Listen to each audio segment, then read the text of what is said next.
சகோதர சகோதரிகளே, இயேசு கிறிஸ்துவின் நாமத்தில் உங்களை வாழ்த்துகிறேன். அனைவரும் சுகமாய் நலமாய் இருப்பீர்கள் என்று விசுவாசிக்கிறேன். கர்த்தர் இந்த நாள் உங்களோடு இருந்து உங்களை வழிநடத்துவாராக. இந்த நாள் நாம் தியானத்துக்கு என்று தெரிந்து கொள்ளப்பட்ட வேத வசனம் என்னவென்றால், ஆதியாகமம் 6ஆம் அதிகாரம் 9வது வசனம். நோவாவின் வம்ச வரலாறு. நோவா தன் காலத்தில் இருந்தவர்களுக்குள்ளே நீதிமானும் உத்தமனுமாய் இருந்தான்.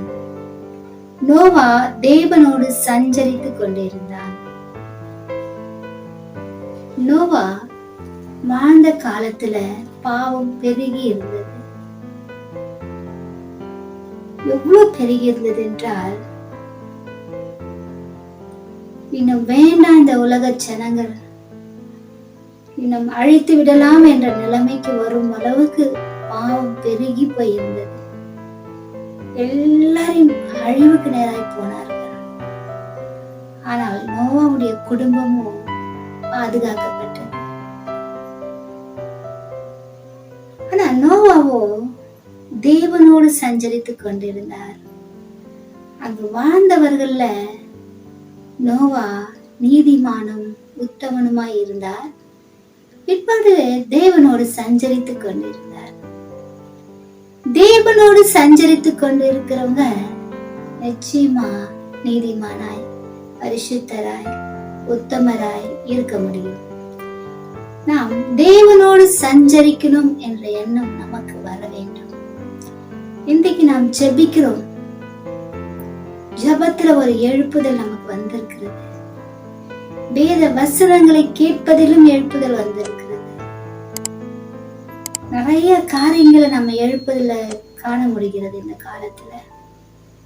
ஆனா தேவனோடு சஞ்சரிக்கிறோமா? 7ஆம் தலைமுறையாகிய ஏனோக்கு தேவனோடு சஞ்சரித்துக் கொண்டிருந்தார். 10ஆம் தலைமுறையான நோவாவும் தேவனோடு சஞ்சரித்துக் கொண்டிருந்தார். 20வது தலைமுறையான ஆபிரகாமும் தேவனோடு சஞ்சரித்துக் கொண்டிருந்தார். இந்த தலைமுறையிலும், இன்று நாம் வாழ்ந்து கொண்டிருக்கிற இந்த தலைமுறைகளிலும் கர்த்தர் நம்மோடு கூட சஞ்சரிக்க விரும்புகிறார். நாமும் கர்த்தரோடு சஞ்சரிக்க ஆசைப்பட வேண்டும். நம்ம மனதில் ஒரு விருப்பம் இருக்க வேண்டும். நாம் விரும்பினால் அந்த காரியம் நிச்சயமாகவே நடக்கும். இங்கு நிறைய பேர் என்ன நினைக்கிறார்கள் என்றால், நாம் தேவனோடு இருக்கணும் என்றால் தனியாய் ஒரு இடம் வேண்டும். தனிப்பட்ட இடத்துக்கு நாம் ஒதுக்குப்புறமான ஒரு இடத்துக்கு போய்விடணும். குடும்பத்தோடு இருந்தால் தேவனோடு சஞ்சரிக்க முடியாது. குடும்பத்தோடு இருந்தால் நாம் கர்த்தரோடு உறவாட முடியாது, ஜெபிக்க முடியாது, பைபிள் வாசிக்க முடியாது. நாம் தனிமையில இருக்கிறோம், தனிமையாய் போகணும் அப்படின்னு நினைக்கிறார்கள். அது ஒரு விதத்துல போகலாம். ஆனாலும் ஏனோக்கு தன் குடும்பத்தோடு சஞ்சரித்துக் கொண்டிருந்தார், குடும்பத்தோடு வாழ்ந்து கொண்டிருந்தார். நோவாவும் தன் குடும்பத்தோடு இருந்தார். அவருக்கும் மனைவி, பிள்ளைகள் இருந்தார்கள். ஆபிரகாமும் தன் குடும்பத்தோடு வாழ்ந்து கொண்டிருந்தார். இப்படியாய் இவர்கள் தேவனோடும் சஞ்சரித்துக் கொண்டிருந்தார்கள், குடும்பத்தோடும் வாழ்ந்து கொண்டிருந்தார்கள். குடும்பத்தோடு நாம் இருக்கணும், குடும்பத்தோடு நாம் வாழணும் என்பது கர்த்தர் எதிர்பார்க்கிற காரியம். குடும்பங்களை ஏற்படுத்தி இது நல்லது என்று கண்டவர் நம்முடைய கர்த்தர். நம்முடைய தேவன் இந்த குடும்பத்தோட, மனுஷன் தனிமையா இருப்பது நல்லதல்ல, குடும்பத்தோடு இருப்பதுதான் நல்லது என்று குடும்பத்தை ஏற்படுத்தினார். ஆனால் இன்றைக்கு நாம் குடும்பத்தோடு இல்லாமல் தனிமையாய் போகணும் என்று ஆசைப்படுகிறோம். ஏன் கர்த்தர் குடும்பத்தோடு இருக்கணும்னு எதிர்பார்க்கிறார்? எபிரேயர் 11ஆம் அதிகாரம் 7ஆம் வசனம். விசுவாசத்தினாலே நோவா தற்காலத்திலே காணாதவைகளை குறித்து தேவ எச்சரிப்பு பெற்று பயபக்தி உள்ளவனாகி தன் குடும்பத்தை ரட்சிப்பதற்கு பேழையை உண்டு பண்ணினான். அதனாலே அவன் உலகம் ஆகினைக்குள்ளானது என்று தீர்த்து விசுவாசத்தினால் உண்டாகும் நீதிக்கு சுதந்திரவாளியானான். கர்த்தர் சொல்றாரு நோவாக்கு, இதுவரை அவர் அதை பார்க்கல, அது நடக்குமா என்று அவர் அவிசுவாசத்தோட இல்ல, கர்த்தர் சொன்னார் என்று காணாதவைகளுக்காக அவர் இதுவரையும் காணாத ஒரு காரியத்தை அவர் என்ன பண்றாருன்னா செய்யறாரு. அதான் விசுவாசத்தினாலே தேவனுடைய எச்சரிப்பு பெற்று பயபக்தி உள்ளவனாகி. இன்றைக்கு நம்முடைய குடும்பத்தோட நாம இயேசுவின் பேழையில ஏறணும் அப்படின்னு நாமளும் விசுவாசிக்கணும். அந்த நாள்ல நோவா தேவனுடைய எச்சரிப்பை பெற்று பயபக்தி உள்ளவனாகி தன்னுடைய குடும்பத்தை ஒரு பேழையை உண்டு பண்ணி ரட்சித்துக் கொண்டார். இன்றைக்கும் கர்த்தர் நம்மை எச்சரித்துக் கொண்டே இருக்கிறார். வேத வசனங்கள் மூலமாய், ஊழியக்காரர்கள் மூலமாய், கடைசி காலத்துல நடக்கிற காரியங்களின் மூலமாய், நிறைவேறுதலின் காரியங்கள் நடந்து கொண்டிருக்கிற அந்த காரியங்களை பார்த்து நாம் எச்சரிப்பை பெற்றுக்கொண்டே இருக்கிறோம். அவ்விதமான காரியங்களை பார்த்தும் நாம் பயபக்தி உள்ளவர்களாகி நாம் இயேசுவின் பேழைக்குள்ள நாம் ஏற வேண்டும். இயேசு கிறிஸ்து நமக்காக தன்னுடைய பேழை திறந்து வைத்திருக்கிறார். ஆகையால் இன்றைக்கு நாம் தேவனோடு சஞ்சரிக்கிறோம் அப்படின்ற ஒரு எண்ணம் வர வேண்டும், ஒரு விருப்பம் வர வேண்டும். நாம் தேவனோடு சஞ்சரிக்கிறோமா? நாம் தேவனோடு உறவாடுகிறோமா? அவரோடு இணைந்து இருக்கிறோமா? மிக முக்கியமானதா இருக்கிறது. நாம் இன்னைக்கு மனிதர்களோடு பழகுகிறோம், மனிதர்களோடு உறவாடுகிறோம், தினமும் செல்போன்ல பேசி அவருடைய ஃப்ரெண்ட்ஷிப்பை நாம் வளர்க்கிறோம், அவருடைய உறவை நாம் உறுதிப்படுத்திக் கொள்கிறோம்.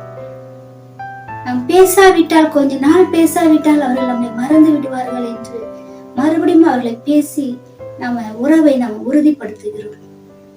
ஆனால் தேவனோடு நாம் உறவாட வேண்டும். அதை நாம் மறந்து போக கூடாது. தேவனோடு உறவாடுகிறவர்களாய், தேவனோடு சஞ்சரிக்கிறவர்களாய் நாம் இருக்கணும். நோவா தேவனோடு சஞ்சரித்துக் கொண்டிருந்தார், தன் குடும்பத்தை காத்து கொண்டார். இன்னைக்கு உங்கள் குடும்பத்தை ஒதுக்கி தள்ளி போகாதீர்கள். குடும்பத்தோடு இடைபடுங்கள், குடும்பத்தோட இருங்கள், குடும்பத்தோட கர்த்தரிடத்துல போக நீங்க ஆசைப்படுங்கள். வாசிக்கலாம். மல்கியா 2:15. அவர் ஒருவனை அல்லவா படைத்தார், ஆவி அவரிடத்தில் பரிபூர்ணமாய் இருந்ததே, பின்ன ஏன் ஒருவனை படைத்தார்? தேவ பக்தி உள்ள சந்ததியை பெரும்படிதானே. ஆகையால் ஒருவனும் தன் இளவயதின் மனைவிக்கு துரோகம் பண்ணாதபடிக்கு உங்கள் ஆவியை குறித்து எச்சரிக்கையாயிருங்கள். நிறைய ஆவிகள் தேவனிடத்தில் இருந்தது. ஆனால் ஒருவரை தான் பூமியில படைத்தார், ஒருவரை படைத்தார். ஏன் அவர் ஒருவரை படைத்தார் என்றால், தேவ பக்தி உள்ள சந்ததியை பெறும்படி. தேவ பக்தி உள்ள சந்ததி தேவனுக்கு தேவை. இன்றைக்கு நாம் குடும்பமாய் இருந்து நம்முடைய பிள்ளைகளையும் நம்முடைய குடும்பத்தையும் தேவனோடு உறவாடுகிறவர்களாய் பழக்கி தேவனோடு நம்ம இணைந்து இருந்து நாம என்ன செய்யணும்னா, தேவனோடு கூட தேவ பக்தி உள்ளவர்களாய் நிலை நின்று தேவனோடு கூட இணைந்து பரலோகத்துக்கு நாம போகணும். இயேசுவின் பேழைக்குள்ள போகணும். கர்த்தர் எதிர்பார்ப்பதெல்லாம் நம்ம தனிமையா போயிடணும் அப்படி கிடையாது. நாம மட்டும் போய் ஜெபித்து நாம மட்டும் போய் இந்த காரியத்தை பெற்றுக்கொள்ளலாம் அப்படி கிடையாது. குடும்பமாய் தேவ பக்தி உள்ள ஒரு சந்ததியை நாம் உருவாக்கணும். கர்த்தருடைய சித்தமாய் இருக்கிறது. தேவ பக்தி உள்ள சந்ததியை நாம் உருவாக்கணும். குடும்பத்தோடு சஞ்சரிக்கணும், தேவனோடு நம்ம சஞ்சரிக்கணும். அது மிகவும் முக்கியமானதா இருக்கிறது. ஆகையால் நாம நம்முடைய குடும்பத்தை தேவ பக்தி உள்ளவர்களாய் நாம் அணைத்துக் கொள்ள வேண்டும். அவனமாய் பிள்ளைகளை வளர்க்க வேண்டும். அவனமாய் நாம் காணப்படும் போது நிச்சயமாய் கர்த்தரோடு நம்ம சஞ்சரிக்க முடியும். ஆகையால் இன்றைக்கு தீர்மானம் எடுங்க, நாம தேவனோடு சஞ்சரிக்கணும் என்று. ஜெபிக்கலாமா? ஸ்தோத்திர ஆண்டவரே, பாவமை துதிக்கிறோம், சோதரிக்கிறோம். எங்களை அதிகமாய் நேசிக்கிற எங்கள் அன்பின் பரலோக பிதாவே, உமக்கு நன்றி செலுத்துகிறேன். அப்பா, இந்த நாளுக்காக உம்மை நன்றியோடு துதிக்கிறோம். கர்த்தர், இந்த நாள் ஆண்டவரே எங்களை வைத்திருக்கிறீரே, உங்க சுத்த கிருபை ஆண்டவரே. அப்பா, இன்றும் ஆண்டவரே உங்களுடைய வார்த்தையை கேட்டுக்கொண்டிருக்கிற ஜனங்கள் மேல் உங்களுடைய கிருபை இறங்கி வரட்டும். கர்த்தர் அப்பா, பிள்ளைகள் மேல் கிருபையாய் இறங்குங்க. அப்பா, உங்களுடைய இரக்கங்களை பிள்ளைகளுக்கு தாங்க. அப்பா, உம்மோடு கூட உறவாட, உம்மோடு கூட இணைந்திருக்க பிள்ளைகளுக்கு பாக்கியம் தாங்க.